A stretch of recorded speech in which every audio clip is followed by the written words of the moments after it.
قد سمع الله قول التي تجادلك في زوجها وتشتكي إلى الله. السلام علیکم ورحمۃ اللہ وبرکاتہ. نحمده ونصلی علی رسوله الکریم. اما بعد، اعوذ باللہ من الشیطان الرجیم. بسم اللہ الرحمن الرحیم. کتاب انزلناہ الیک مبارک لیدبروا آیاتہ ولیتذکر اولو الالباب. سورہ صاف آیت نمبر 29. محترم ناظرین، آج کے اس درس میں نزول قرآن کا مقصد سے متعلق گفتگو ہوگی.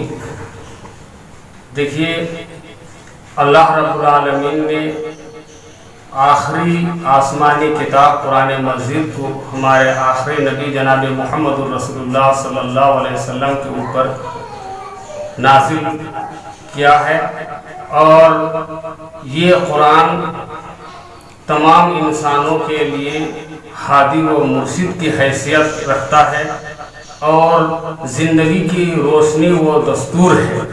اور یہ بات مبنی پر حق ہے کہ کوئی چیز ایسی نہیں ہے انسان جس کا محتاج ہو اور اللہ رب العالمین نے اس قرآن مجید کے اندر اس کا ذکر نہ کیا ہو، چاہے وہ نصاً ہو یا اشارتاً ہو. کسی بھی ناحیہ سے اللہ رب العالمین نے اس مسئلے کے بارے میں ضرور ذکر کیا ہے اور اللہ کے نبی صلی اللہ علیہ وسلم نے اس کی تفسیر فرمائی ہے. دیکھیے، آج قرآن مجید کو ہم جس نظر سے دیکھتے ہیں اور قرآن مجید کو جس طرح سے ہم استعمال میں لاتے ہیں، ہماری سوچ اور اللہ رب العالمین کا مقصد دونوں میں کافی بڑا فرق نظر آتا ہے. ہم سمجھتے ہیں کہ قرآن کو صرف تلاوت کر دیں، اور اللہ کے نبی صلی اللہ علیہ وسلم نے جو فرمایا ہے کہ ایک حرف کے بدلے میں 10 نیکیاں ملتی ہے، 2 حرف میں 20 نیکیاں، 3 حرف پڑھنے سے 30 نیکیاں. یہ ایک حرف کے بدلے میں جو 10 نیکیوں کا وعدہ ہوا ہے، اللہ کے نبی نے جو خوشخبری سنائی ہے، ہم اسی کے پیچھے پڑھ کر کے ہم قرآن کی صرف سرسری تلاوت میں ہم مصروف رہتے ہیں اور اسی طرح سے ہم اس کو بغیر سوچے سمجھے پڑھتے رہتے ہیں. لیکن اللہ تبارک و تعالی کا جو مقصد ہے قرآن نازل کرنے کا، وہ اس سے کہیں زیادہ ہٹ کر کے ہے.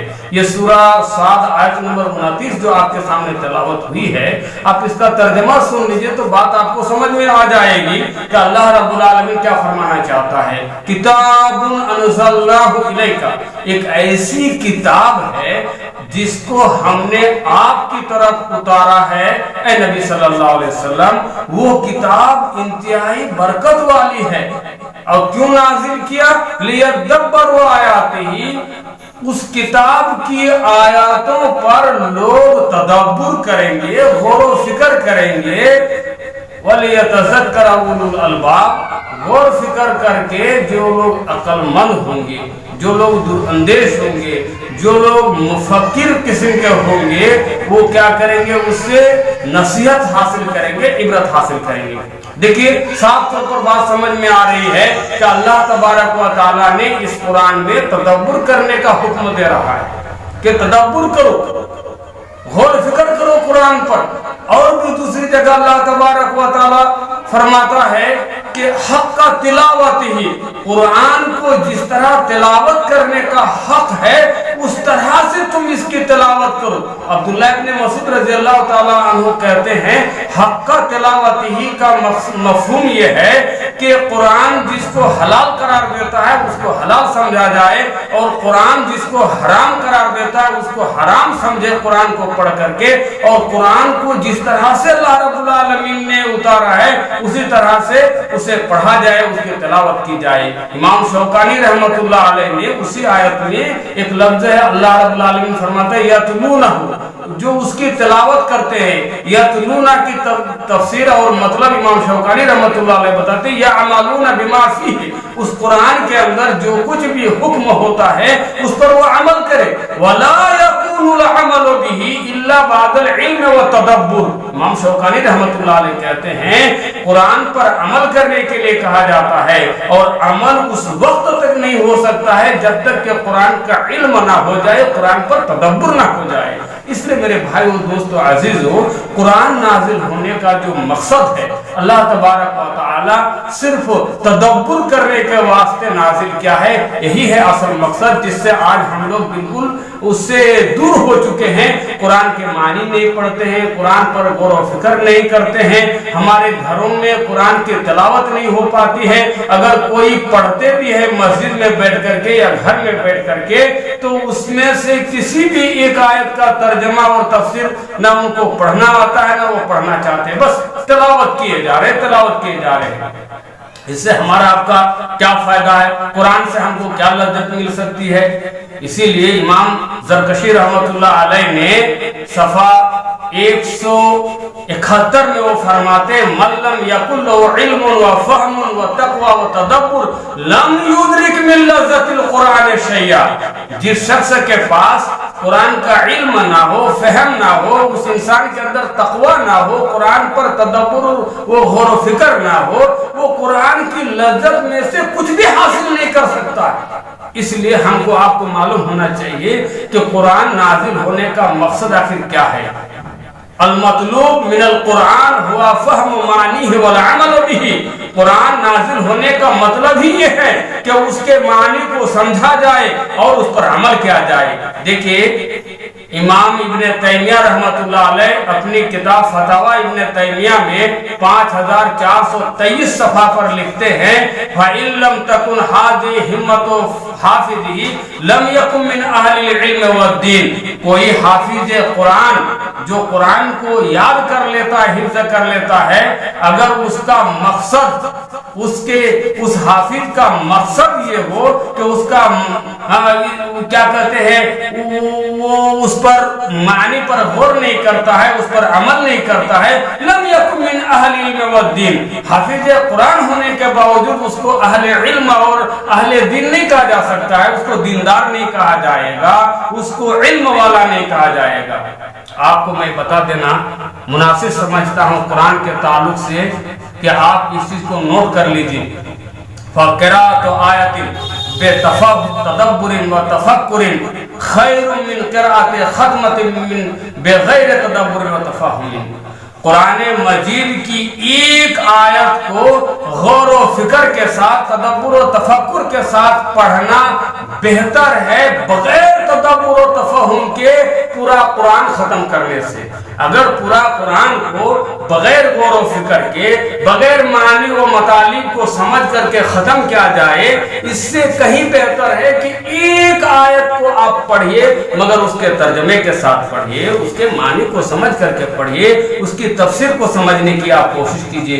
دیکھیے حدیث میں آتا ہے، ابو ہریرہ رضی اللہ تعالی عنہ راوی حدیث ہے، وہ کہتے ہیں ان رسول اللہ صلی اللہ علیہ وسلم قال مجتمع قوم فی بیت من بیوت اللہ یتلون کتاب اللہ ویتدارسونہ بینہم الا نزلت علیہم السکینہ وغشیتہم الرحمہ وحفتہم الملائکہ وذکرہم اللہ فی من عندہ۔ یہ مسلم شریف کی حدیث ہے، صفحہ 2699 ہے۔ ابو ہریرہ رضی اللہ تعالیٰ عنہ کہتے ہیں اللہ کے نبی صلی اللہ علیہ وسلم فرماتے ہیں اللہ کے گھروں میں سے کسی بھی ایک گھر میں لوگ جمع ہوتے ہیں اور اللہ کی کتاب کی تلاوت کرتے ہیں اور آپس میں اس کتاب کے دروس کا اہتمام کرتے ہیں، درس دیتے ہیں، تو ان کے اوپر سکینت نازل ہوتی ہے، رحمت اس کو ڈھانپ کر کے رکھتی ہے، فرشتے ان کو رحمت سے گھیر کر کے رکھتے ہیں، اور اللہ تبارک و تعالی ان سے کیا کہتے ہیں جو ان کے پاس فرشتے ہوتے ہیں ان میں ان کا ذکر کرتا ہے کہ دیکھو میرے بندے جو ہے میری کتاب کا کس طرح سے وہ لوگ آپس میں سمجھنے کے لیے درس و تدریس کا اہتمام کر رہے ہیں۔ محدثین لکھتے ہیں اس میں جو سکینت، رحمت اور کیا کہتے ہیں مغفرت کا جو ذکر ہوا ہے یہ صرف اس بنیاد پر ہوا ہے کہ اس کی دراست کا اہتمام ہو رہا ہے، اس کو درس دیا جا رہا ہے، اس کے معنی و مطلب کو سمجھایا جا رہا ہے، محض تلاوت کی وجہ سے نہیں بلکہ اس کے درس ہونے کے ناطے کہ لوگ اس کی گہرائی اور باریکی کو وہ سمجھ رہے ہیں۔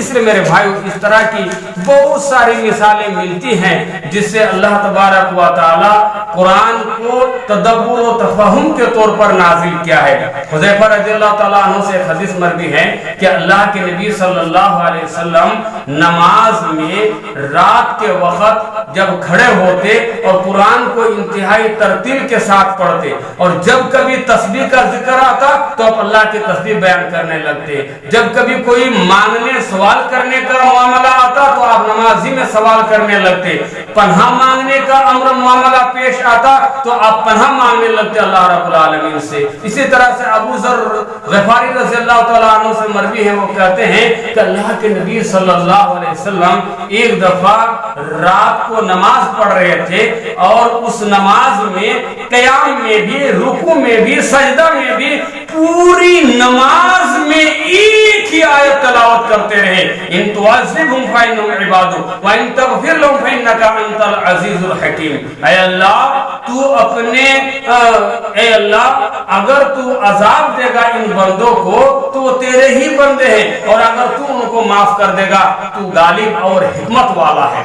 ایک ہی آیت کو پوری رات قیام میں آپ نے لگا دیے، اور قیام میں بھی، رکوع میں بھی، سجدہ میں بھی۔ غور کیجئے کہ اللہ کے نبی صلی اللہ علیہ وسلم صرف قرآن کی تلاوت ہی پر توجہ نہیں دیتے، بلکہ تلاوت سے کہیں زیادہ اس پر تدبر و تفکر کا آپ جو ہے اہتمام کرتے کہ قرآن کہنا کیا چاہتا ہے، قرآن کا مقصد کیا ہے، قرآن کیا تقاضا کر رہا ہے، اسی کو مد نظر رکھتے ہوئے اللہ کے نبی صلی اللہ علیہ وسلم جو ہے اپنی نماز میں چاہے لمبی قرات ہو تب بھی، یا ایک ایک آیت کی قرات ہو تب بھی، آپ زیادہ سے زیادہ اس کے ترجمے اور اس کے معنی پر، اس کے جو حکم ہے اس پر زیادہ سے زیادہ اللہ کے نبی صلی اللہ علیہ وسلم کا دھیان رہتا، آپ خیال رکھتے۔ عبداللہ ابن مسعود رضی اللہ تعالیٰ عنہ سے مروی ہے، کہتے ہیں کان الرجل منا اذا تعلم 10 آیات لم یجاوزهن حتى يعرف معانیهن والعمل بهن۔ ہم صحابہ کرام میں سے ہر ایک کا یہ جذبہ ہوتا، یہ شوق ہوتا کہ جب قرآن کی آیتیں وہ سیکھتے تو 10 آیت صرف سیکھ لیتے۔ کتنا؟ صرف 10 آیت، اور ان 10 آیت پر مزید زیادہ سیکھنے کی کوشش اس وقت تک نہیں کرتے جب تک کہ سیکھے ہوئے ان 10 آیتوں کے معنی کو نہ سمجھ لیتے، ان پر عمل نہ کر لیتے۔ اس لئے میرے بھائیوں، دوستو، عزیزو، ضرورت ہے کہ آج ہم جو ہے قرآن پر تدبر کریں، قرآن کے مقصد کو ہم سمجھا کریں۔